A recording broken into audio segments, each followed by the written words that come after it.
The Galactic Council had what they called the Trial of Perseverance, a charming little test that basically amounted to dropping candidates on a hostile planet for a full rotation and seeing who crawled out alive. Think of it as cosmic hazing, but with more death and significantly less beer. For 3,000 years, exactly 0 beings had survived the full year. Not the militaristic Korvaxi with their exoskeletons and battle rage. Not the psychically gifted Mentari who could literally read the planet's mood swings. Not even the crystalline collective, who didn't technically need food, water, or air. Though apparently they did need whatever mysterious force kept them from crumbling into expensive gravel. The survival rate was so abysmal that the trial had become less of a test and more of a very elaborate, very expensive form of execution. The council kept it around mostly for tradition and because, let's face it, bureaucrats love their paperwork, and failed trial documentation was apparently riveting stuff. Enter Marcus Chen, a human engineer who'd somehow talked his way into representing Earth in this delightful death lottery. The council members looked at him during the briefing like he was a particularly amusing pet that had learned to walk upright. The planet designation is Zerion 7, announced Council Elder Thrix, his 4 eyes blinking in what might have been sympathy or severe allergies. Surface temperature ranges from -40 to +60 degrees Celsius. Atmospheric storms occur daily. Local fauna includes the razor-claw stalkers, acid spine crawlers, and the delightfully named bone-crushing earthworms. Sounds cozy, Marcus replied, adjusting his worn baseball cap. Any room service? The elder's translator struggled with the concept of sarcasm for several seconds before giving up with a defeated whir. Previous contestants have employed various survival strategies, continued Elder Zeph, her crystalline body refracting the chamber's light into dizzy patterns. The Korvaxi built fortress bunkers. The Mentari attempted to commune with planetary consciousness. The Void Walkers tried to phase shift through the hostile periods. And they all died horribly, I'm guessing? Spectacularly, confirmed Thrix, with what sounded almost like fondness. The Korvaxi lasted 8 months before their fortress was consumed by acid rain. The Mentari discovered the planet's consciousness was clinically insane and spent their final weeks screaming in harmony with seismic shifts. The Void Walkers, well, let's just say some phases are permanent. Marcus nodded thoughtfully. Right. So the trick is not to die horribly. Got it. Any other helpful tips? The council exchanged glances that in any species would have meant, this poor, doomed idiot. 3 days later, Marcus found himself standing in the deployment pod, looking down at Zerion 7 through the viewport. The planet looked like someone had taken a perfectly good world and then let a toddler with anger issues redesign it. Purple storms swirled across rust-colored continents, while green oceans bubbled ominously in a way that suggested they weren't entirely liquid. Final chance to reconsider, offered the transport captain, a 6-armed Hexilan who'd been making increasingly creative bets on Marcus's survival time. Current ship's pool had him lasting 3 days, which Marcus found personally offensive. Nah, I'm good, Marcus said, checking his supply pack one last time. Standard council provisions: 2 weeks of nutrient paste, a basic shelter generator, water purification tablets, and the emergency beacon that would activate only if he survived the full year. Everything a doomed alien needed for a very short, very unpleasant camping trip. You know, the captain said conversationally, the last human who attempted the trial lasted 6 months. Marcus paused. Wait, there was another human? Oh yes, James Peterson, I believe. Quite resourceful. Built an underground bunker, rationed his supplies beautifully, even managed to domesticate some of the smaller predators. what happened to him. Went completely mad around month 7. Started talking to rocks. Built elaborate sculptures out of bones. The retrieval team found him trying to teach calculus to a family of acid spine crawlers. Comforting. The pod shuddered as it entered atmosphere, and Marcus got his first real look at his new home. From orbit, Zarion 7 looked hostile. From atmospheric entry, it looked like a cosmic practical joke. The landscape was a festival of things that wanted to kill him. Jagged crystal formations jutted from the ground at angles that hurt to look at. Rivers of something that definitely wasn't water carved through valleys filled with vegetation that seemed to be having territorial disputes with itself. In the distance, what Marcus generously classified as mountains moved in ways that suggested they weren't entirely geological.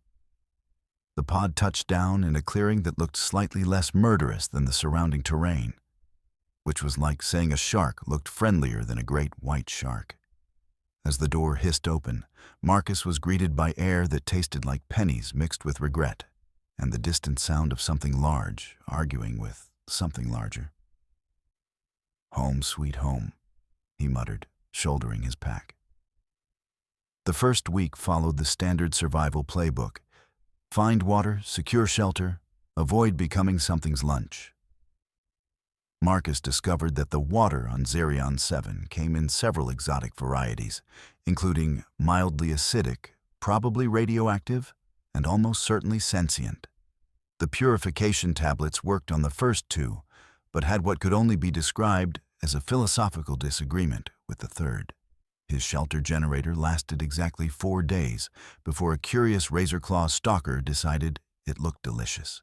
Marcus spent an entertaining evening watching 6 feet of scales, teeth, and bad attitude reduce his high-tech refuge into expensive confetti. "Well," he told the stalker, who was now trying to digest force field projectors, "that's not covered under warranty." The stalker, perhaps recognizing sarcasm as a universal language, gave him what might have been an apologetic belch before wandering off to terrorize something else. By week 2, Marcus had learned several valuable lessons.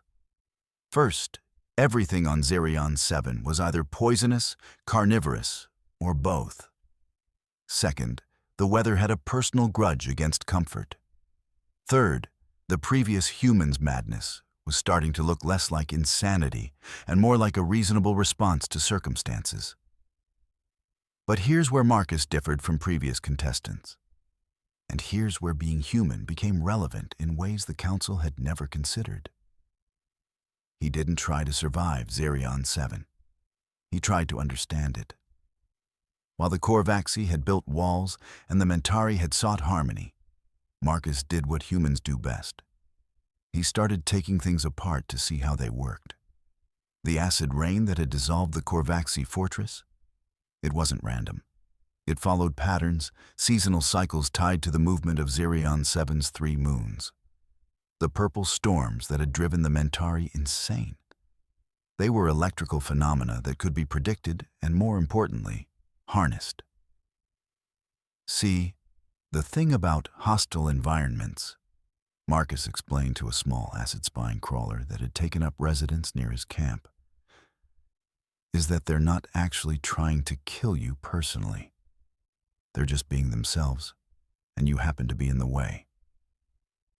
The crawler, whom Marcus had named Newton for reasons that made sense only to someone who'd been alone on a death planet for 6 weeks, chittered in what Marcus chose to interpret as agreement. By month 3, Marcus had mapped the local ecosystem with the thoroughness of someone whose life depended on understanding why everything wanted to eat him. He'd discovered that the razor-claw stalkers hunted in cycles tied to the electrical storms, that the acid spine crawlers were actually rather social creatures who just happened to secrete industrial-strength acid when nervous, and that the bone-crushing earthworms were actually quite gentle, unless you happened to be standing on their dinner. The secret, he told Newton, who had grown to the size of a small dog and had developed an inexplicable fondness for Marcus's terrible jokes, is not to fight the planet. It's to become part of it, which sounded very zen and wise until you considered that Marcus was implementing this philosophy by building what could only be described as the galaxy's most dangerous, sustainable community. Month 4 saw the construction of Marcus's first major engineering project, a water collection and purification system that used the planet's electrical storms to power filtration processes. It was elegant, efficient, and had only a 30% chance of electrocuting him during routine maintenance. Safety third, he announced to his growing audience. Newton had been joined by a family of smaller acid spine crawlers, 2 adolescent razor-claw stalkers who'd apparently decided Marcus was either harmless or too weird to bother eating. And something Marcus had dubbed a grumble-wump, a sort of mobile boulder with digestive issues and a surprisingly pleasant personality. Month 5 brought agriculture, because even on a death planet, a human's got to eat something other than nutrient paste. Marcus discovered that several of the local plants were not only edible, but actually quite nutritious, assuming you knew how to process out the compounds that would normally liquefy your internal organs. Cooking, he explained to his audience while stirring a pot of what he optimistically called probably food, is just applied chemistry with a focus on not dying. The grumble-wump, whose name turned out to be a rough approximation of the rumbling sound it made when content, had appointed itself chief taste tester. This was either very brave or very stupid. But since it was still alive, and Marcus was still alive, the arrangement seemed to be working. Month 6 marked a turning point. Other contestants had reached this point through sheer stubborn determination, hoarding resources and hiding from the planet's dangers. Marcus reached it by accidentally creating the beginnings of a functioning ecosystem. His water purification system was now supplying clean water to half a dozen species who'd learned that the weird hairless biped was a reliable source of not-poison hydration.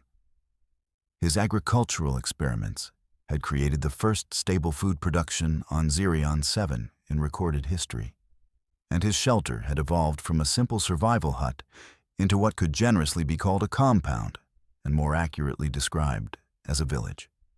"You know what the problem with previous contestants was?" he asked Newton, who was now the size of a medium dog and had learned to fetch tools. They thought of this as a test to survive. But it's not about surviving a year on Zirion 7. It's about making a place where you could survive a lifetime. Newton chittered approvingly, or possibly just had indigestion. With acid spine crawlers, it was hard to tell. Month 7 was when things got interesting. The monitoring station orbiting Zirion 7 had been sending regular reports to the Council. Contestant located, still alive, behavior patterns nominal. But Month 7's report was different. Elder Thrix, the monitoring technician said, its whistle speech conveying confusion. "You should see this." The holographic display showed Marcus's settlement from orbit, and it no longer looked like a survival camp. It looked like a small town. Permanent structures dotted the landscape in an organized pattern. Paths connected different areas. There were what appeared to be gardens, workshops, and recreational areas. "Are those other life signs?" Elder Zeph asked, her crystalline form refracting light in patterns that suggested deep, thought local fauna, Elder. But they appeared to be cohabiting with the human. Cohabiting? Living together. Peacefully. The acid spine crawlers are helping with construction.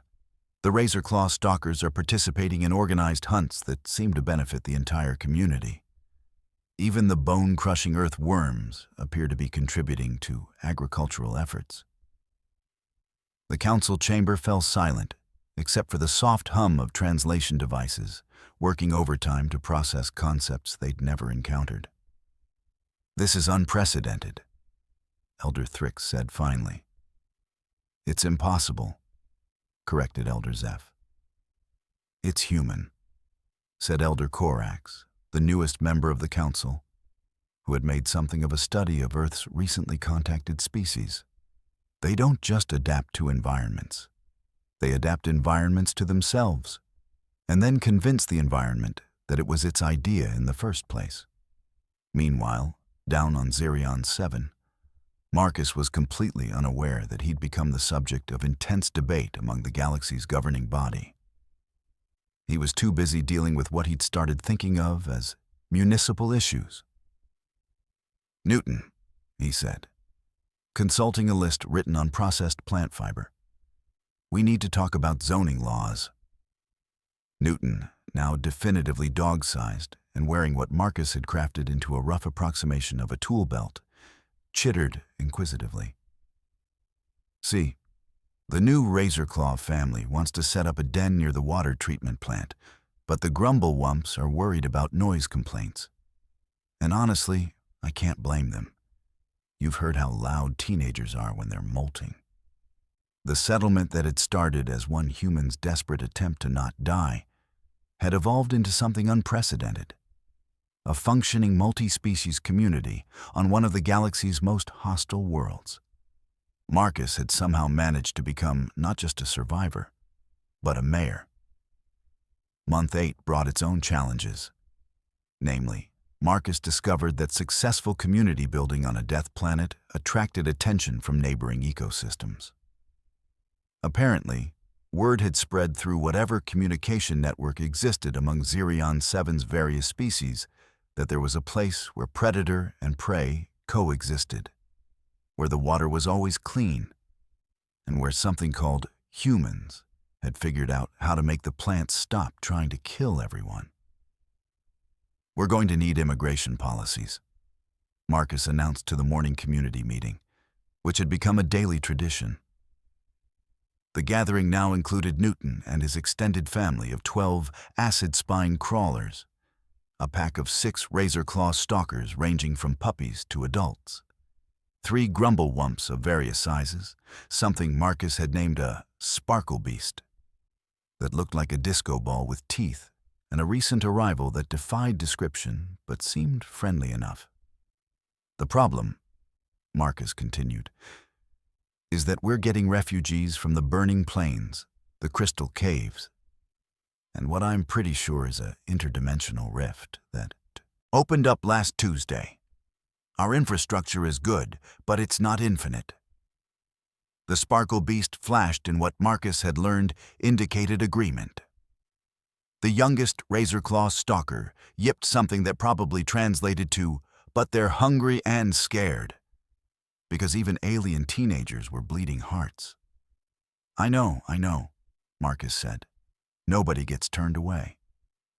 But we need to expand smartly. Sustainable growth, people. Beings." Entities Month 9 marked the establishment of what Marcus privately thought of as the first interspecies democracy in known galactic history. It wasn't formal. Democracy requires a common language. And while Marcus had picked up enough chittering, rumbling, flashing, and howling to conduct basic conversations, nuanced political discourse was still beyond their communication capabilities. But it was functional. Decisions about resource allocation, territory disputes, and community standards were made collectively. The acid-spine crawlers became the de facto sanitation department, their natural acid production perfect for waste processing. The Razorclaw stalkers formed hunting parties that provided protein for the entire community.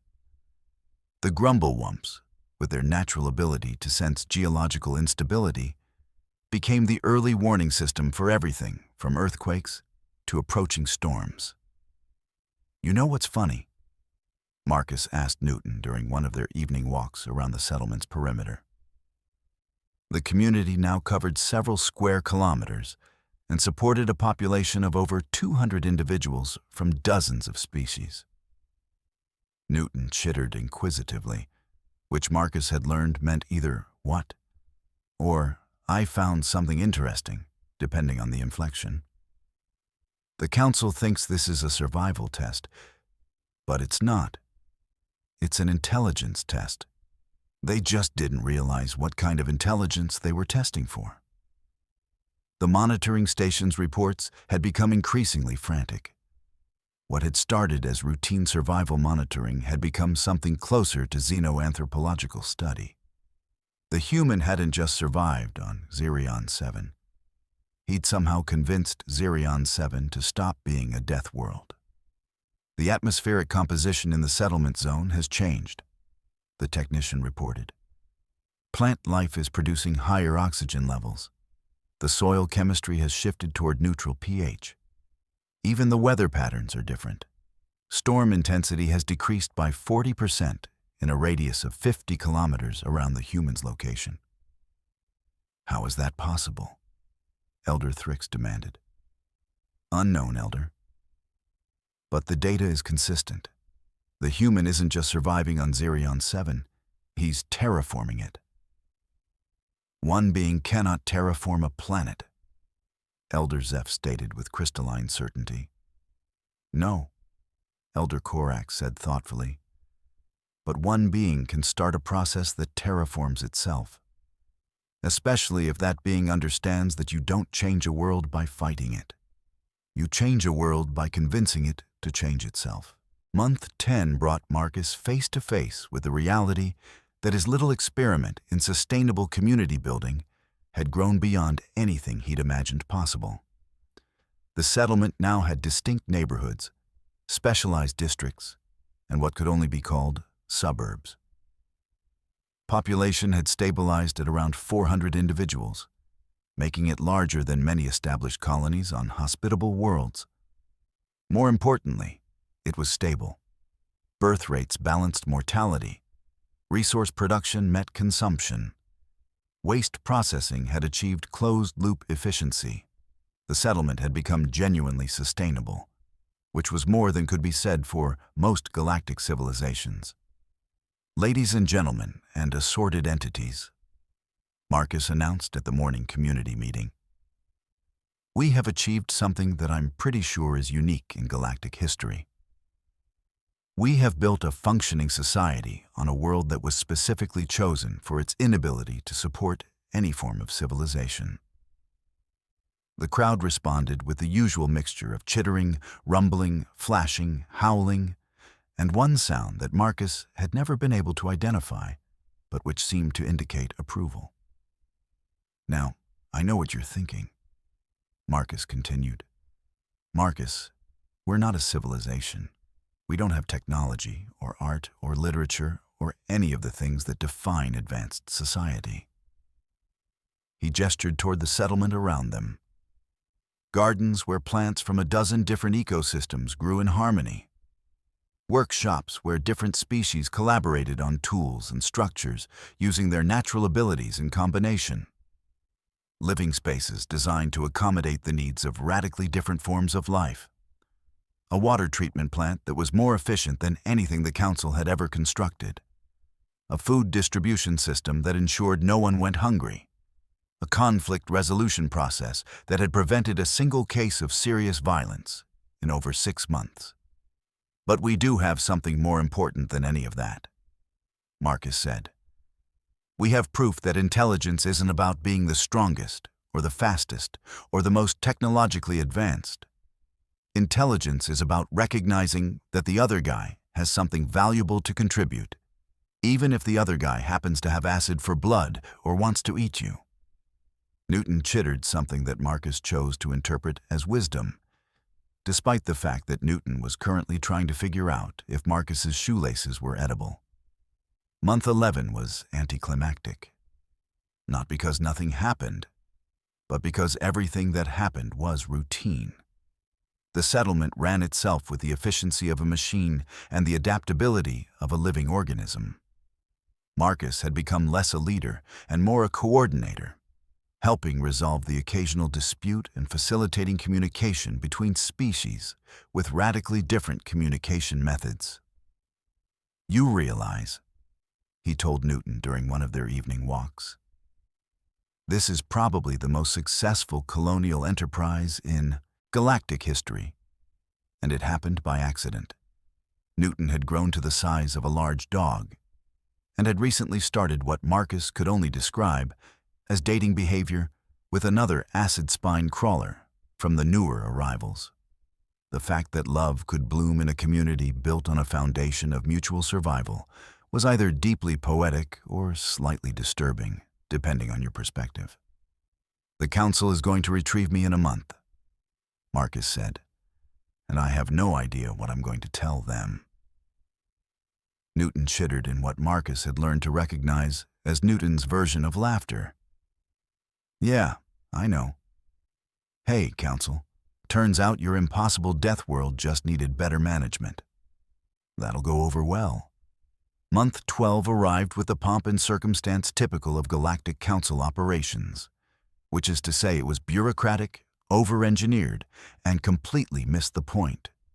The retrieval ship descended through Xerion 7's atmosphere, expecting to find either a corpse or a raving lunatic. Instead, they found a small city. The diplomatic team that disembarked from the ship was the same group that had briefed Marcus a year ago, plus several additional experts who'd been brought in to study what the monitoring station had been reporting. Elder Thrix's 4 eyes blinked rapidly as he took in the sight of Marcus's settlement. Permanent structures built from local materials using techniques that combined engineering principles with the natural capabilities of indigenous species. Gardens where deadly plants had been coaxed into producing food. Water treatment facilities that were more elegant than anything in council space. And everywhere, moving among the structures with the casual efficiency of neighbors, were the supposedly murderous predators of Xerion 7. This is... Elder Thrix began, then stopped, apparently having run out of words. Impossible. Elder Zeph finished, her crystalline form refracting light in patterns that suggested deep confusion. Impressive, Elder Korak said, studying the settlement with obvious fascination. And unprecedented. Marcus walked out to meet them, accompanied by an honor guard that would have been intimidating if you didn't know that they were there primarily to make sure he remembered to bring snacks. Newton trotted at his side, wearing his tool belt and looking for all the world like a very strange dog. Welcome to New Harmony, Marcus said, because the settlement had finally gotten around to naming itself the previous month. Population 412 as of this morning, representing 43 different species, with a sustainable growth rate of approximately 2% annually. The council team stared at him. You survived, Elder Thrix said finally. Well, yeah, that was the assignment. How? Marcus considered the question seriously. How do you explain a year of learning that survival isn't about defeating your environment, but about finding your place in it? How do you describe the process of discovering that intelligence means recognizing that every problem is an opportunity to build something better? I cheated, he said finally. Cheated? Everyone else tried to survive in spite of Xerion 7. I decided to survive because of it. Turns out the trick isn't beating a hostile environment. It's convincing the environment that you're not actually hostile. He gestured toward the settlement, where the morning's activities were beginning. Acid spine crawlers heading out to tend the waste processing systems. Razor claw stalkers organizing hunting parties. Grumble wumps checking the structural integrity of buildings.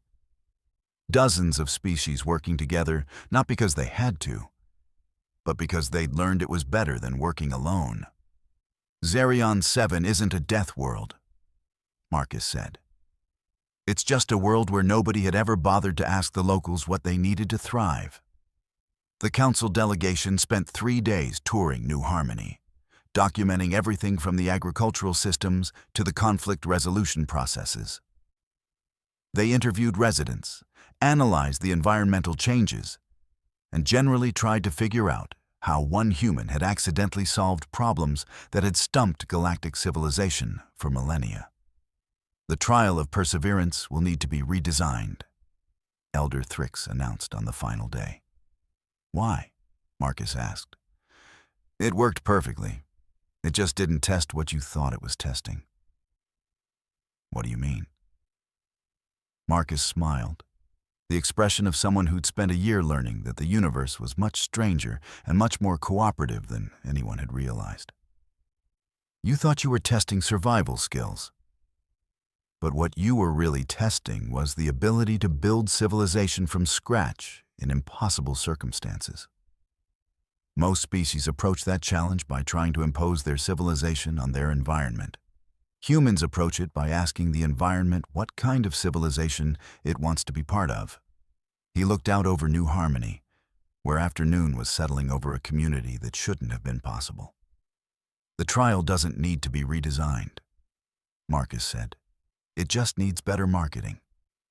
Instead of "no one survives the year-long trial," try "no one had ever thought to ask the planet for help." Newton chittered something that Marcus had learned to recognize as pride mixed with affection. "Yeah, buddy," Marcus said, scratching behind what might have been Newton's ears. "We did pretty good." The council offered Marcus a position as a colonial consultant, which he politely declined. They offered him a place in their archives as the only successful trial candidate in history, which he also declined. They offered him a medal, a ceremony, and official recognition as the first being to civilize Xerion 7. "Here's the thing," Marcus said. "I didn't civilize Xerion 7. Xerion 7 civilized me. The planet taught me that intelligence isn't about being smarter than your problems. It's about being smart enough to realize that your problems might not actually be problems at all." In the end, Marcus stayed on Xerion 7, not because he had to, but because he'd found something there that he'd never expected. Home. The council established New Harmony as an official colony, with Marcus as its first elected mayor in what was probably the galaxy's most unusual democratic experiment. The trial of perseverance was quietly retired, replaced with something called the Cooperative Settlement Initiative, which was basically the same test with better instructions and significantly fewer casualties. And somewhere in the council archives, there's a report filed under Unprecedented Phenomena that concludes, "Human subject achieved 100% survival rate not through superior adaptation to hostile environment, but through superior adaptation of hostile environment to cooperative principles. Recommend further study of human approaches to problem solving, with particular attention to their apparent ability to convince inanimate planets to stop being unreasonable." The report is marked classified, not because it contains dangerous information, but because the Council is still trying to figure out how to explain to the rest of the galaxy that sometimes the best way to survive an impossible situation is to make it possible for everyone else to survive it too. Marcus would probably find that hilarious if he ever bothered to read council reports. But he's too busy these days with municipal planning, interspecies diplomacy, and teaching Newton how to play fetch without accidentally dissolving the stick. After all, building civilization is a full-time job, especially when you're doing it right.